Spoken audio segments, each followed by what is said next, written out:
Salve, salve pessoal! Hoje aí o nosso tema será expansão marítima e comercial e vamos embora sem muita enrolação. Antes de você assistir o vídeo, compartilhe aí com seus amigos, faça aquele likezinho gostoso e mais que isso, inscreva-se no canal, como todo mundo fala, beleza? Expansão marítima, veja só, a partir do momento em que você tem o final da Baixa Idade Média e o início da modernidade em termos cronológicos, você tem a seguinte situação. Começam aí a surgir na Europa por conta das constantes idas e vindas a partir do movimento das cruzadas, a chegada ao continente europeu de algumas invenções oriundas da China. Tá? Então não é de hoje que a China está no noticiário europeu. Entendeu a ironia, né? Então, olha só, chegaram a bússola e a pólvora. Bússola como meio de orientação, pólvora para na China, né, fazer fogos de artifício. Na Europa se descobriu que era mais divertido explodir gente. Tá? Já visto, né, que você tem aí como primeira utilização da pólvora como arma de fogo durante o período da Guerra dos 100 Anos, a partir da Batalha de Crécy, no início do século XV. Tá?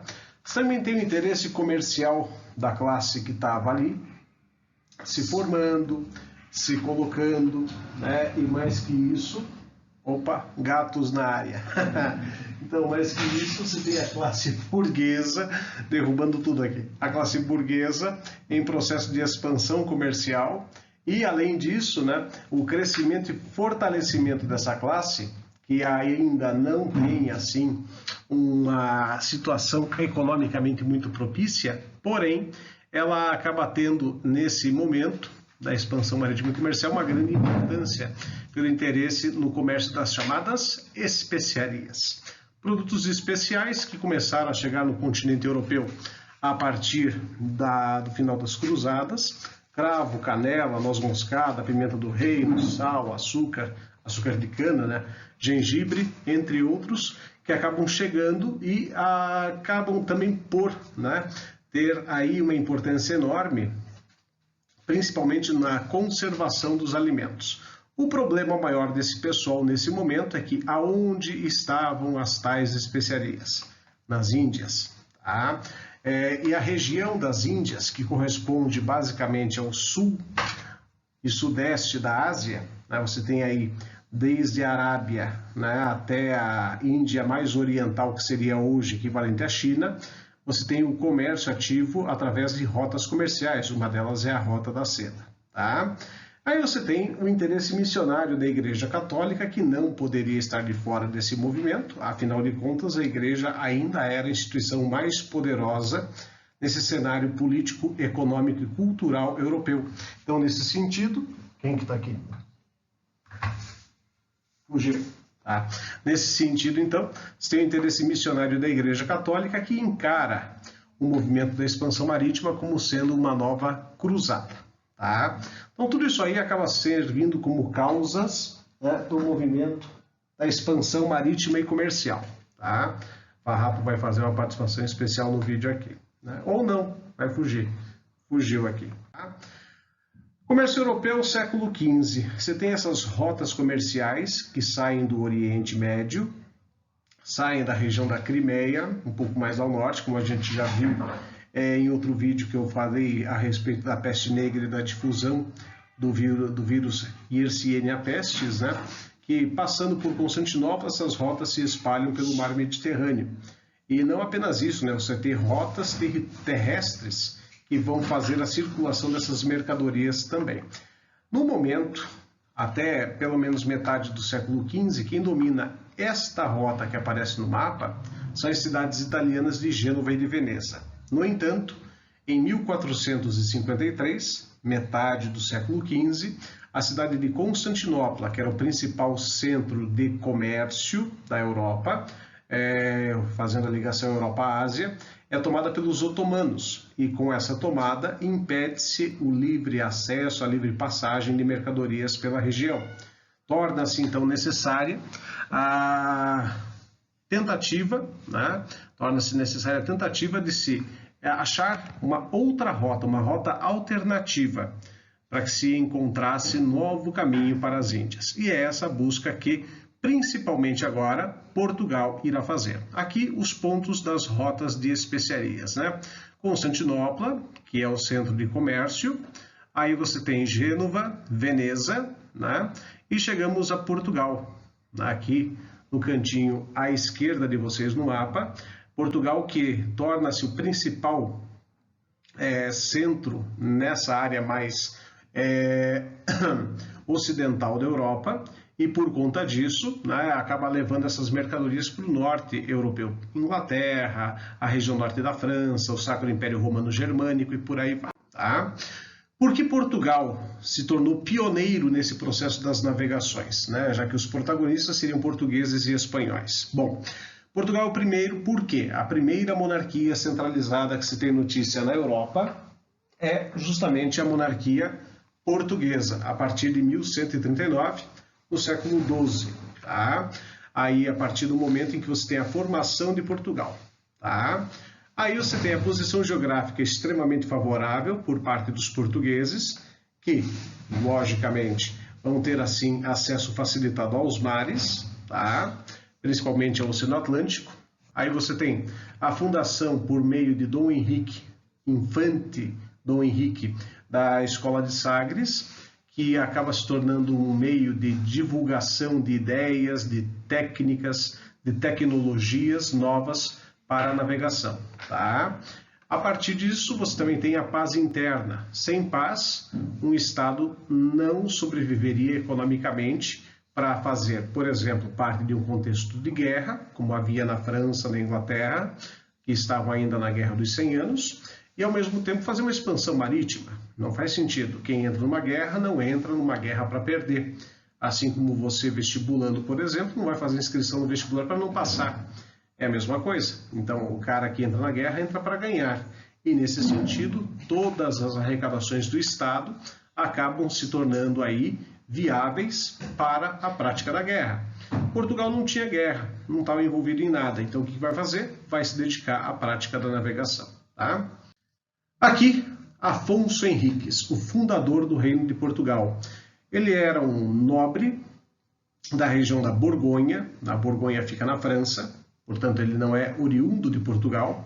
Você tem aí ele indo combater os muçulmanos, os mouros, na Península Ibérica, os vencendo em 1139, e a partir daí rompendo os laços de vassalagem com os reis franceses. A partir disso, ele acaba se autoproclamando rei de Portugal, que dá origem a Portugal. Tá? A partir daí, você tem o início da dinastia de Borgonha. Essa dinastia acaba ficando no reino português até pelo menos 1383, que, por conta dos efeitos e reflexos da peste negra, Portugal perde praticamente metade de sua população, e isso acaba fazendo com que o rei Fernando, quando morre sem deixar herdeiros, acaba ele, o rei Fernando, deixando apenas um filho, né? Um filho que acaba reivindicando o trono, apesar de ser bastardo. Esse garoto é o Dom João, mestre de Avis, de origem burguesa, de origem da arraia miúda portuguesa. E acaba ele, por meio de uma revolução, a Revolução de Avis, tomando conta do Reino de Portugal. Com essa tomada, com esta revolução, Dom João torna-se João I e começa ele, durante o seu longo reinado, a investir pesado na expansão marítima e comercial. O seu filho, aqui aparecendo Dom Henrique, o infante Dom Henrique, mesmo que afastado do trono, ele é o responsável pela fundação da Escola de Sagres e é o cara que começa as navegações portuguesas, partindo dali em direção à África. Ele é o responsável pela tomada de Ceuta, em 1415. Bom, o grande problema e a grande dificuldade para se chegar às Índias, que aqui estão, a Índia Ocidental, aliás, desculpa aqui, a brasa está aqui no meu colo, sim, a Índia anterior, que fica mais à esquerda de vocês, é a mais ocidental, a Índia, que você tem aí como país, né? E a Índia posterior, que fica mais à direita, mais da parte oriental, correspondendo aí a China e Japão, tá? Para se chegar nessa região, você tem 3 rotas possíveis. Ou você vai pelo mar Mediterrâneo, coisa que ficou impraticável depois da tomada dos otomanos sobre Constantinopla, você poderia ir a pé sem problema nenhum. Ah, mas é a distância, como se contornar a África fosse a coisa mais assim rápida e, no caso, menor distância possível. Não é. Não foi por terra a opção, por conta principalmente das guerras e da peste que ainda assolava o continente europeu. O que sobra então ir pelo continente africano, fazendo aí o chamado périplo africano, a conquista da África, tá? E isso os portugueses acabam sendo muito hábeis em fazer de norte a sul da África, contornando o Cabo das Tormentas, depois chamado de Cabo da Boa Esperança, e chegando às Índias, tá? Dificuldades à parte, o mapa que essa galera tinha, devo lembrar a todos que esse pessoal era terraplanista, ainda bem que isso não existe mais, né? Você tem aí a seguinte situação, um mapa do século XIV, passagem para o século XV, com a Terra em formato, o mar Mediterrâneo em formato de T, né? E aí você tem os 3 continentes conhecidos, a Ásia, a África e a Europa, tá? Circundado esse mundo por uma linha vermelha que corresponde ao fim do mundo, tá? Me lambe brasa. Ó, nesse mundo marcado pela questão do imaginário, o Oceano Atlântico era conhecido como um mar tenebroso, cujas águas são ferventes, tá? Cheio de monstros marinhos, inclusive com o terrível canibal sem cabeça que aqui aparece para nós, tá? Com o tempo, lógico, e as navegações, a cartografia vai evoluindo, tá? E com isso os mapas ficam mais nítidos, tá? Também, logicamente, que é um mundo que é cheio de lendas e tudo mais, você tem aqui espaço para a lenda do rei Preste João. Esse rei padre que se dizia cristão habitava na África e tinha um reino imaginário, um reino que para o padrão medieval era um reino de fato real, né, existente, mas para nós é um reino imaginário, que tinha no Preste João um cara que vivia 900 anos, que governava a costa da África, o centro da África, o sul da África e por aí vai. Coisas da época, tá?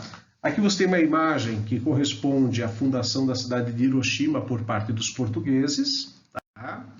Aqui um dos primeiros mapas do Brasil, já que nesse meio do processo da expansão marítima, portugueses chegam aqui à costa mais ao sul da América, descobrindo o território brasileiro, tá? Ou achando, ou colonizando, ou conquistando, como você queira chamar.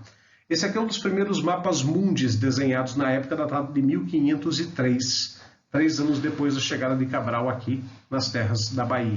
Tá? Manuel I, o Venturoso, rei de Portugal, entre 1495 e 1521, é o cara responsável por fazer as principais viagens portuguesas se tornarem realidade, que são a viagem do Vasco da Gama e a viagem do Pedro Álvares Cabral. Na mão esquerda dele, conforme você pode ver na imagem, ele tem um rolinho. Esse rolinho corresponde ao Tratado de Tordesilhas, assinado pelo seu pai, que é o rei Dom João II, um ano antes da sua ascensão ao trono. Tá? Aqui Vasco da Gama, responsável pela chegada portuguesa às Índias em 1498. E por fim, você tem Pedro Álvares Cabral, responsável pela chegada portuguesa, não apenas às Índias conquistando-as em dezembro de 1500, mas em abril de 1500 chegando ao Brasil. O registro que nós temos, que é feito através da carta do Pero Vaz de Caminha, né, que você tem aí um texto bem legal, que eu não vou ler, você vai lendo pausando o vídeo ou enquanto eu falo, mostrando, entre outras coisas, a surpresa, né, de que eles, portugueses, estão tendo em relação aos nativos aqui da terra, né, e assim como dos nativos, em relação a alguns animais que os portugueses trouxeram, como, por exemplo, galinhas. Né? Carneiro já era conhecido, mas galinha não era algo conhecido por parte dos nativos. Tá? Aqui Cristóvão Colombo, que em 1492, viajando em nome da Espanha, acaba chegando à América. No entanto, seu intuito não era de chegar à América. Seu intuito era provar, em primeiro lugar, a esfericidade da Terra, a possibilidade de se navegar em direção ao Ocidente e se chegar ao Oriente, tá? Imagine só, você falando isso no século XV, com todo mundo, inclusive a Igreja Católica, sendo terraplanista. Não era das coisas mais fáceis, tá? E mesmo assim ele consegue convencer aos reis da Espanha, Fernando e Isabel, que fazem o financiamento da viagem e com isso Colombo torna realidade essa viagem em 1492 em direção ao Ocidente. No entanto, ele não chega às Índias, apesar de ter morrido em 1503 pensando nisso aí, tá? Aliás, em 1506. Em 1503, 3 anos antes da sua morte, um navegante florentino chamado Américo Vespúcio deduziu que, pelo tamanho das terras conquistadas, pelo tamanho da área que elas ocupavam, essa galera não tinha chegado em uma ilha ou em alguma terra ou parte da Índia, e sim tinha chegado no novo continente. Em homenagem a essa descoberta feita pelo Américo Vespúcio, é que se deu o nome de América para o continente novo, para o novo mundo. Perfeito? Aquele abraço a todos, curtam o vídeo aí, beleza? Assistam e reassistam e continuem nos seus estudos. Aquele abraço a todos.